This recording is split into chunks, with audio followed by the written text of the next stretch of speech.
अस्सलामु अलैकुम वरहमतुल्लाहि वबरकातुहू। सामाईन मोहतरम, आज एक ऐसे वाक़े पर रोशनी डालने की कोशिश की जाएगी जिसने पूरी दुनिया को वर्ताए हैरत में डाल दिया, और आज भी इंसान जवाब का इंतज़ार कर रहा है कि उस वक़्त हुआ क्या था। सुनने में तो अजीब लगेगा कि अपने वक़्त के माहिर और तजुर्बाकार पायलट, जिनके पास 300 से 400 घंटे परवाज़ का तजुर्बा हो, अपने वक़्त के बेहतरीन बमबार तैयारे इनके ज़ेरे इस्तेमाल हों, मौसम के उतार चढ़ाव का इनको अच्छी तरह इल्म हो, लेकिन बरमूदा की पुरअसरार फ़ज़ाओं में अचानक गायब हो जाएं, और वो भी एक नहीं, दो नहीं, बल्कि 5 तैयारे, और वो भी एक साथ। लेकिन वीडियो में मज़ीद आगे बढ़ने से पहले आपसे गुजारिश है कि अगर आप हमारे चैनल पर नए हैं तो सबसे पहले हमारे चैनल को सब्सक्राइब कर लें, क्योंकि हम ऐसी ही मालूमात से भरपूर वीडियोज़ लाते रहते हैं। ये 5 दिसंबर 1945 की बात है, जब तकरीबन 2:10 पर अमेरिकी रियासत फ्लोरिडा के एयरबेस से फ़्लाइट 19 के 5 अवेंजर तैयारे उड़े और अपने मुकर्ररा रूट पर चक्कर लगाते रहे। इसके बाद तकरीबन 4 बजे एयरबेस को इन 5 में से एक तैयारे के पायलट की जानिब से ये पैगाम मौसूल हुआ, जिसमें स्क्वाड का कमांडर पुकार रहा था कि हमें अजीबो गरीब सूरत हाल का सामना है। ऐसा लगता है कि गोया हम अपने रूट से बिल्कुल हट चुके हैं। मैं ज़मीन नहीं देख पा रहा हूँ, मैं ज़मीन नहीं देख पा रहा हूँ। एयरबेस की जानिब से पूछा गया कि आप किस जगह पर हैं। पायलट आगे से जवाब देता है कि मैं अपनी जगह का तयन नहीं कर पा रहा, मुझे बिल्कुल पता नहीं कि हम कहाँ हैं। मेरा ख्याल है कि हम फ़ज़ा में कहीं गुम हो गए हैं। एयरबेस आगे से पैगाम जारी करती है कि आप मगरिब की सिमत में उड़ान जारी रखो। आगे से पायलट कहता है, मुझे नहीं पता चल रहा कि मगरिबी सिमत किस तरफ है। हर चीज़ अजीबो गरीब नज़र आ रही है। मैं किसी सिमत का तयन नहीं कर सकता। यहाँ तक कि हमारे सामने मौजूद समंदर भी अजीबो गरीब शक्ल में नज़र आ रहा है। मैं इसको भी नहीं पहचान पा रहा हूँ। ये अल्फाज सुनकर एयरबेस में मौजूद अमला खासन परेशान हो गया, क्योंकि इनकी समझ में ये बात नहीं आ रही थी कि माहिर पायलट सिमत का तयन क्यों नहीं कर पा रहा, क्योंकि अगर तैयारे का नेविगेशन सिस्टम काम नहीं कर रहा तब भी ये सूरज गरूब होने का वक़्त था, और पायलट सूरज को मगरिब में गरूब होता देखकर बाआसानी मगरिबी सिमत का तयन कर सकता था। लेकिन पायलट कह रहा था कि वो सिमत का तयन नहीं कर पा रहा। आखिर क्यों? वो कहाँ चला गया था? इसके बाद पायलट और एयरबेस के दरमियान राब्ता टूट गया। इस पैगाम के अलावा एयरबेस कुछ और पैगामात रिकॉर्ड करने में कामयाब हुआ, जो इन 5 तैयारों के पायलट आपस में एक दूसरे को दे रहे थे, जिसे पता चलता है कि बाकी तमाम पायलट भी इसी तरह की सूरत हाल से दो चार थे।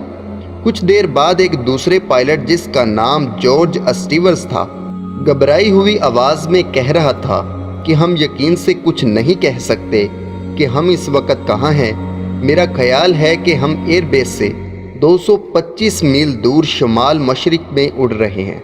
फिर कुछ देर बाद वो कहता है कि ऐसा लग रहा है जैसे हम सफ़ेद पानी में दाखिल हो रहे हैं। हम मुकम्मल तौर पर सिमत खो चुके हैं। इसके बाद ये तैयारे हमेशा के लिए इस समंदर के पानी में खो कर रह गए। इन 5 तैयारों को तलाश करने के लिए इसी शाम 5 दिसंबर को 7:30 पर मार्टिन मेरिनर नामी इमदादी तैयारा रवाना किया गया। ये तैयारा इमदादी कामों के लिए खास होता था, जिसमें पानी पर उतरने की सलाहियत भी होती थी। लिहाजा अगर कोई तैयारा समंदर में गिर पड़े तो ये उसको बचाने के लिए इस्तेमाल किया जाता था। इस तैयारे ने 5 तैयारों के गायब होने की जगह पर पहुंचकर अपने एयरबेस से राब्ता किया। इसके फ़ौरन बाद ही इस तैयारे का राब्ता भी टूट गया और ये भी गायब हो गया। अब 5 तैयारों की तलाश में जाने वाला खुद काबिले तलाश बन गया। फ़ौरन ही इन 6 तैयारों को तलाश करने के लिए अमेरिकी फ़ज़ाइया और बहरिया ने کوسٹ گارڈز کے ساتھ مل کر علاقے کی فضائیں اور سمندر کا چپا چپا چھان مارا، لیکن کسی کا کوئی سراغ نہ مل سکا۔ پھر کچھ ایسا ہوا جو حیرت انگیز تھا۔ دراصل درمیانی شب ایئر بیس کو ایک غیر واضح پیغام موصول ہوا جس میں یہ الفاظ تھے FT۔ پیغام دینے والے کی زبان لڑکھڑا رہی تھی۔ اس پیغام نے ایئر بیس پر موجود ہر ایک کو اور زیادہ پریشان کر دیا تھا، کیونکہ FT دراصل ایک کوڈ تھا جس سے فلائٹ 19 کا عملہ ہی استعمال کرتا تھا، اور اس کوڈ کے موصول ہونے کا مطلب یہ تھا کہ ان میں سے ابھی تک کوئی زندہ ہے، لیکن کہاں؟ کیونکہ اس پیغام کے موصول ہونے سے پہلے اس علاقے کا چپا چپا چھان مارا گیا، لیکن یہ رابطہ آخر کس جگہ سے کیا گیا؟ کیونکہ کوسٹ گارڈ ان طیاروں کو رات بھر تلاش کرتے رہے۔ پھر اگلے دن صبح ان غائب شدہ طیاروں کو تلاش کرنے کے لیے 300 طیارے، سینکڑوں کشتیاں، کئی آبدوزیں، حتیٰ کہ اس علاقے میں موجود برطانوی فوج بھی وہاں پہنچ گئی، لیکن اتنا بھی پتہ نہ لگ سکا کہ ان طیاروں کو حادثہ کیا پیش آیا اور یہ کہاں چلے گئے۔ اس حادثے کی تحقیق کے لیے ماہرین کی ایک کمیٹی بنائی گئی تاکہ حادثے کی نوعیت کا پتہ لگایا جا سکے، لیکن یہ کمیٹی حادثے کی تحقیق تو دور کی بات ہے، کوئی وضاحت حتیٰ کہ اپنا اندازہ بھی بیان نہ کر سکی کہ اس کے اندازے کے مطابق معاملہ کیا ہوا۔ البتہ کمیٹی کے سربراہ کی جانب سے صرف ایک بیان جاری کیا گیا کہ وہ طیارے اور ان کا عملہ مکمل طور پر کہیں چھپ گیا، گویا کہ وہ سب مریخ کی پرواز پر چلے گئے۔ سامعین محترم، اب یہاں سوال یہ پیدا ہوتا ہے کہ اگر ان طیاروں کو کوئی حادثہ پیش آیا ہوتا تو کیا ان میں موجود ماہر پائلٹ لائف جیکٹ کے ساتھ طیارے سے چھلانگ بھی نہ لگا سکے؟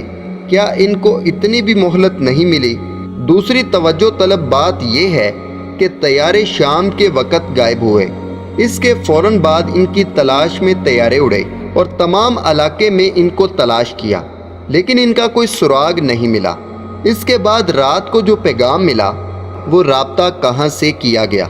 حادثے کی جگہ سے قریب موجود عینی شاہدین کے بیانات کچھ پراسرار چیزوں کی جانب اشارہ کرتے ہیں۔